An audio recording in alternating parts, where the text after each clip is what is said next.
everybody, this is Troy and family from the Do-It-Yourself world. We're about to go deep underground at the Delaware mine. It is going to be cold, so we got our coats on, and we'll take you along for the tour. Alright, you can feel the cold air, can't you? Yeah. Oh wow. Oh wow, we need this at home, Melanie. So there's 100 feet we got to go down. Look at how wet. Dripping. So the first level is open to the public, and the lower 3 levels are underwater. Oops, there's water dripping off my hat. So we'll see what all we can see down here. Hopefully the camera will do okay down here. So there's a shaft there, that's underwater. You can see the water in there. There's some big timbers right there. Wow. I don't know if I'll be able to get you a photo. Well, that's an old one.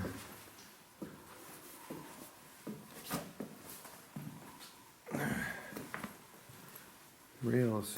Oh, there's the original rails. They carried the tram car to carry the rock to the shaft where it was dumped into the skip car. So there's a little bit of original rails right there. Right there. As the miners sunk the shaft, they drifted off in exploration. A drift is another name for these level tunnels. At left is the westerly drift, a 200-foot unprofitable tunnel. Got some weird fungus growing on that wood. It is wet down here. So that's sad. They drifted on off. The Delaware was pretty unprofitable overall, they said. It was a very expensive mine that didn't really prove to be worthwhile. The floor has been smoothed off for our convenience, they said. For convenience of walking. That is some big beams. Wow. Look at that. Tunnel goes on down and down and down. Whoops, I'm looking down there. There's the tunnel. Goes way, way, way, way off. Oh, pretty cool. Alright, and that's where we're going. 1,400 feet into the earth. Tree. Wow, that's actually a rough-hewn tree. There's some rotted. These are some of the beams. These timbers are the original skipway of 1882. The skip was the car used to transport mined rock up the shaft, and it was pulled by cable. Wow, they're huge. I'm not touching it with my foot, I'm just hovering over. The pipe here carried compressed air to power the machinery. And there, I don't know if I'm going to see it, but that is a power drill. It's really dark, but they wanted to keep it original to show what kind of conditions the miners worked in. So they said as you carry on, it's going to get more and more dark in here. That's about 1930 power drill. Correction, a 3-man team used to do it. 2 pounded with hammers and another held the drill. This came in 1930s. Later, before they were doing it by hand. You can see the original timbers in the flooring as we go along. Probably for the rails, they're spaced out pretty evenly all along here.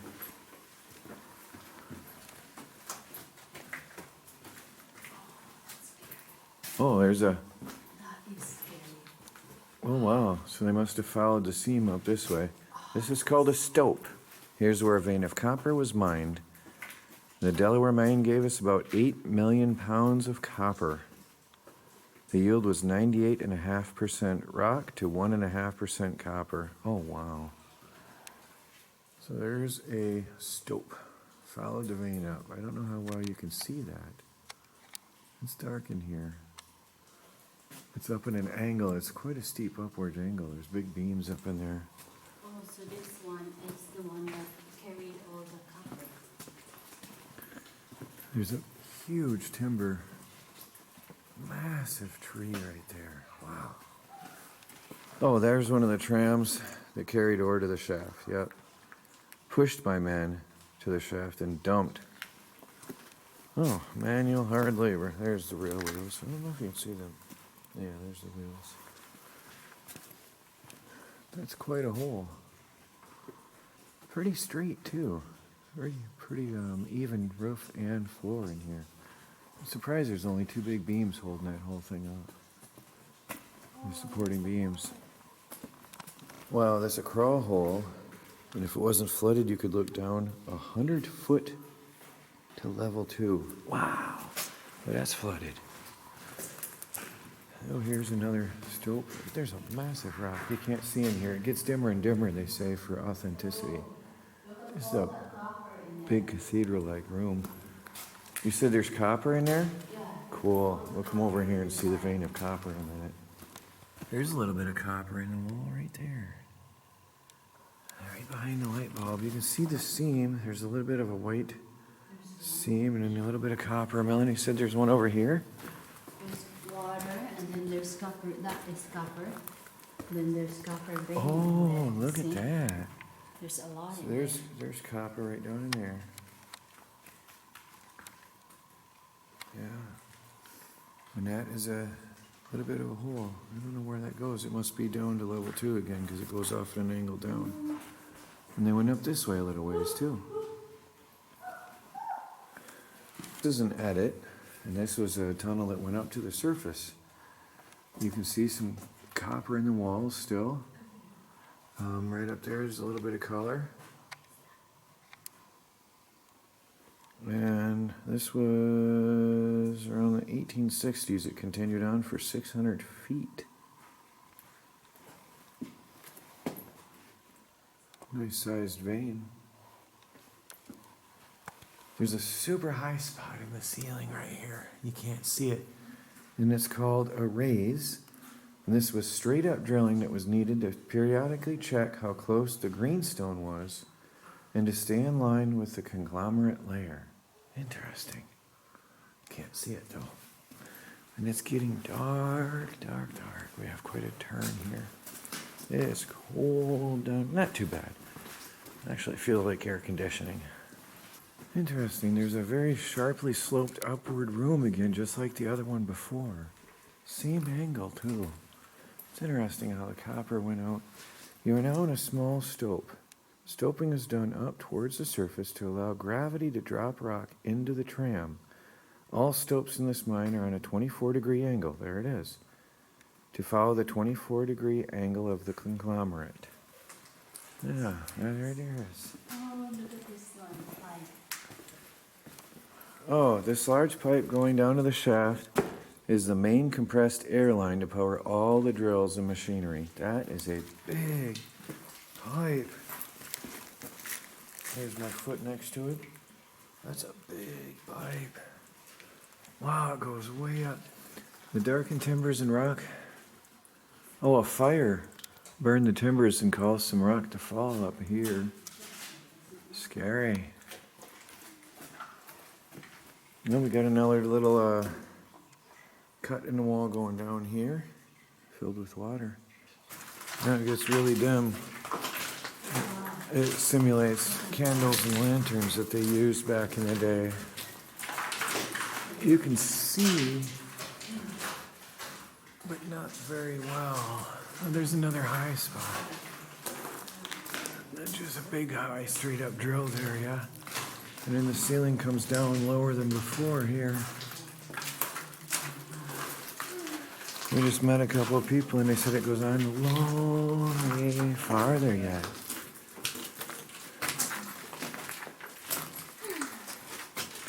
It's really rough walking here. There's a lot of chunks of rock in the ground. This is the end of the tour for us. Wow, look at the timbers built up. And there's where the shaft goes down further into the second level. You can see the water level right there. It's flooded, sadly. Tunnel goes off a ways. There's door in You see that? No. There's door. The tunnel goes off that way. There's another. There's more pipes and stuff going up. Oh, there. Oh, Can you see it, Michelle? yeah, we're that close to the surface. That's how close we are to daylight. Look at that. So we're only 100 feet down. Here in this level. It goes down, how many feet was it? It was 4 more levels. That's the end. Well guys, let's go look around at the properties above ground. Well, there's one of the ruins to the Delaware mine. Sad to see it all breaking down through the years. I'm not sure, it looks like a furnace. I'm not sure what that is. There's a metal tube in the top. No plaques or anything around it. And the doorway is very slightly preserved. Trees growing inside. Wow. Oh wow, there was something in the middle too. Interesting. Look at all the trees inside the building. What was the narrow wall for? I'd love to know what that was all about. Really narrow walls in between. That would be most likely an air pump, I think. 2 pistons and a big pipe coming out of it. That looks like a water pump.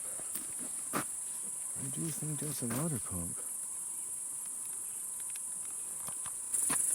Ingersoll Rand, there's a name I know. There's a 3-cylinder. What is that? That looks like an electric motor. Wow, is this a 3-cylinder air pump? That's a more modern one then, because that's an electric motor. And here, look at this behemoth. There's an air drill. Chicago Pneumatic Tool Company. This is huge. Wow. Is that electric? Oh, that's electric. Oh, look at the size of those coils. Oh, wow. The amount of power that must have used is unbelievable. Wow. There's a pipe that comes out. So that was a massive air compressor. Look at the size of that motor. That's taller than me. That's got to be 7-8 foot tall. What a big, big thing. That's so huge. Here's another one of those stacks with a metal liner coming out of it. The ruins of a building with a lot of... That's a tall building. That was huge. Not a lot of explanation what's what though. It was beautiful back in the day. All stone. Some wagon wheels and some rails. That one has quite a rise up. There's one of their carts. Remnants of one. The wheels alone are heavy. Crazy heavy. We're about to see the prehistoric mining trench. And there's one of thousands found in the area. And this one, they estimate, is 5,000 years old or more. They used fire to heat the rock, and then cold water was poured on it to crack it up. And then they used stone hammers to pound it. It's estimated they removed between 500 million and 1.5 billion pounds of pure copper from this area. And even that was nothing, very little considering the total amount of copper. Michigan native copper is the purest on the planet, and this produced 2/3 of the entire world's copper from the mid-1800s until well into the 20th century. It's amazing. So there was one of the first copper mines. Sadly, a tree has fallen down across there, but just carved. This must be where the shaft was, or where the seam was, and they carved the copper out of there, and wow, thousands of them around here. Amazing. Well, guys, that concludes this mine tour. Please like this video. Subscribe if you haven't, because you never know what's coming tomorrow to the do-it-yourself world. I hope you liked it. It was fun.